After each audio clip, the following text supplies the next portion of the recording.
Ay, Eric, saan ka pupunta? Oo, si Eric naman. Mag-i-start na. Oy, Sir Robin, pumunta ka dito. Nag-i-start na yung ano, samahan mo na siya. O, diba? Sabi ko na sa inyo eh. Pag wala ako sinasabi, siya na mismo gumagawa. So, Sir Robin, samahan mo na yung kasama. At mamaya na tayo, mamaya na tayo bibili ng kailangan na gagawin. Sabi po si Eric siguro, baka di rin ako tatantanan ni Sweet Mary. Kailangan na ako mag-start. Eric, sorry hindi kita tatantanan sa iyong Bray, isa lang ba yung yung ganon? So, magano lang kami ni Eric at ayaw niya pang kumain. At yan ang gagawin niya. Kasi medyo tignan nyo na po, masyadong malabong na po yung mga po dito, dahon. Kaya kailangan na po natin maglinis-linis. Yan. Magano ka? Yeah. So, okay. At least makapag tas mamaya na lang tayo bibili, Sir Robin. So, yun mga Sweet Marys. At, ayan na. Nagpalit si Eric siguro. Medyo, may langgam. Ayan, may langgam na. Ako nga, itatry kong at dahil si Eric ay nalanggam. May langgam, Eric.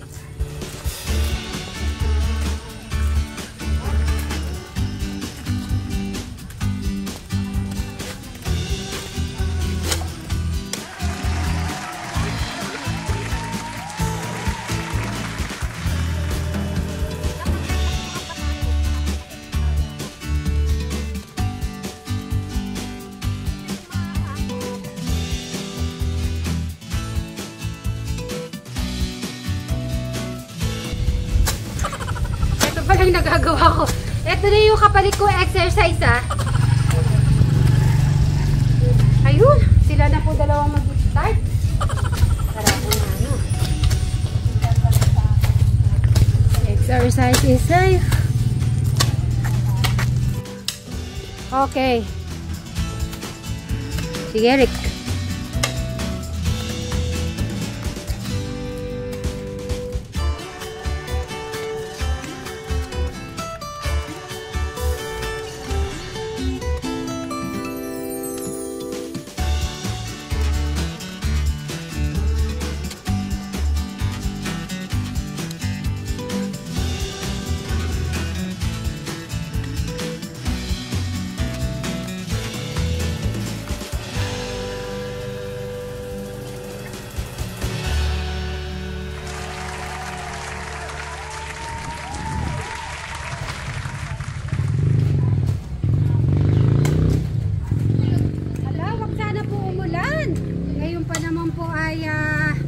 Ngayon pa naman pong ganado si Eric. Baka bigla pong uulan. Naku, yun na po ang sinasabi ko.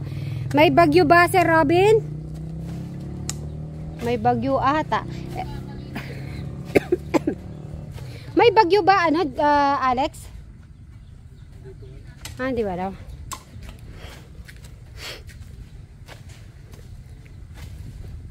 So baka may bagyo na hindi natin alam. Medyo makulimlim na naman po. So kahapon ng hapon ay umulan. Kaya medyo yan na naman, malabong na naman po dito sa harap. So yun po ang sinasabi ko, ay pasensya na po sa mga nag-message about sa papaya. Sabi ko kasi ay magtatanim po tayo. Hindi naman po ako magtatanim po dito sa harap. Kasi nga naalala ko, kung naalala nyo si Madam Sharon, yung may papaya sa harap ay pinatanggal ko din po. Kasi nga sabi nila ay bawal kasi yung dakta daw, yung parang iiyak ka ng Ang inisip ko naman po doon sa gilid, yung gilid po doon. So, hindi naman siya harap ng bahay. So, wag po kayo maglala. Pero maraming salamat po sa mga nagme-message. Kaya nakakatulong din talaga. Ang message nyo, ang bawat isa, good or bad man siya, ay may mga kadahilanan. At mas lalo tayong natututo sa mga message nyo po. At syempre, dahil binabasa po natin mga message, para kung ano yung dapat o hindi dapat natin gagawin or gagawin natin. Alex, gusto mo ba mag ganito? Gusto mo try? Okay. Pag halimbawa magugulay tayo, sama ka. Para magtatanim, ayusin muna natin, susunugin muna natin yon. Doon ko isasama si Alex para yung gusto niyang tanim na mga gulay, para pag nagko-content po siya, may makukuhanan po siya ng mga veggie, di ba Alex? Ayun. Okay. So ayan ang mga routine naman nila dati, si Sir Robin at saka si Eric. Yan ang mga ginagawa nila. So wag po kayong mag-alala kay Eric, at hindi ko siya titigilan hanggang hindi siya maging vlogger. Okay? So hindi ko alam kung maging vlogger siya or mga businessman ang gagawin.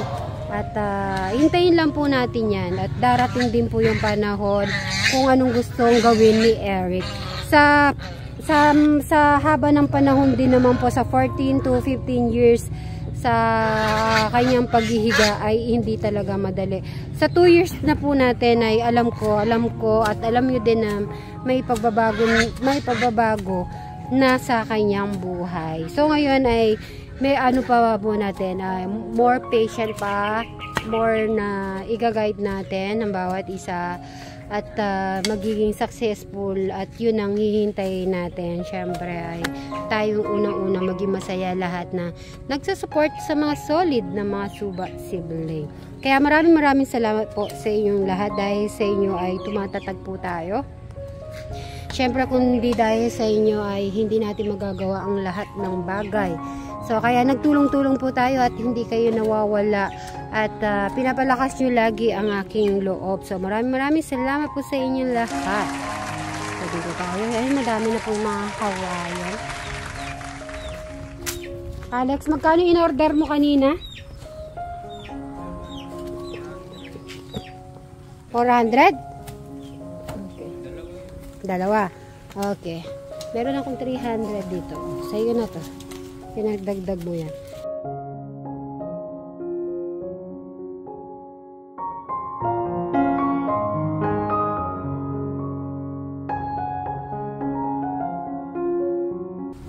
So yan, at tutulong po si Alex natin. Dito mula na lang Alex lalagay.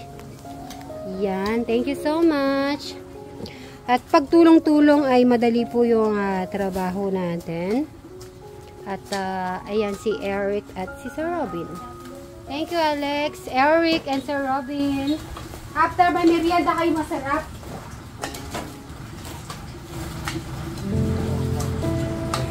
Aray na.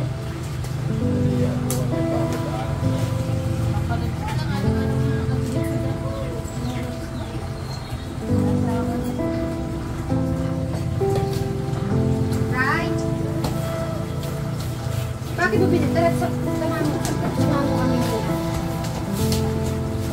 Kapatid yung magsalo at naliwala. Bakit mo siya binila? Ay, ganun ba? So, sabi ko kay si Brian po kasi ayon ang ginagawa niya. Pag hindi mo siya ginanyan, maluluto siya. Ayun po yung dalawa. Kasi nagre-ready na po sa kanilang lulutuin.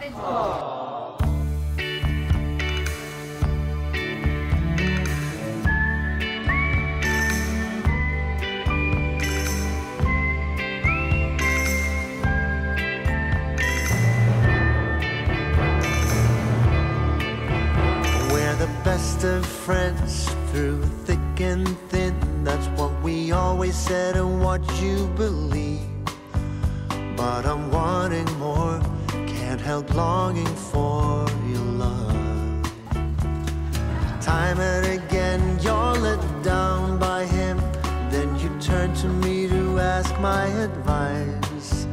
And I'm there for you, to help you through all the heartache he is causing you.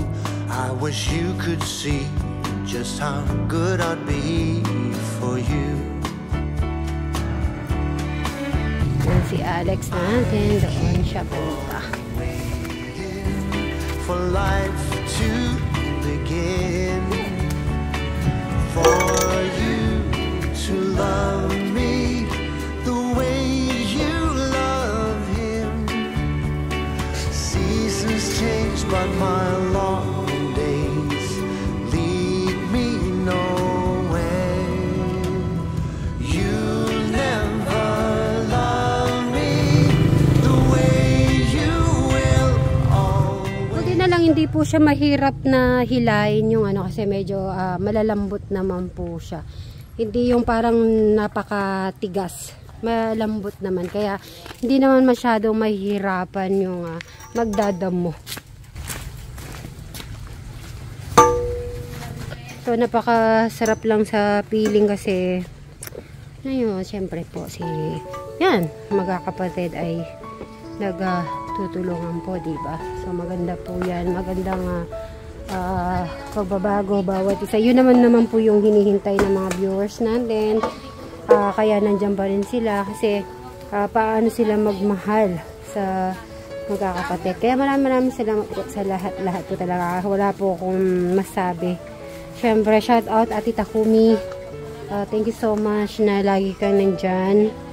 Alam ko ay hindi ka napapagod. At kaya hindi rin ako napapagod dahil sa inyo pong lahat. Thank you so much po.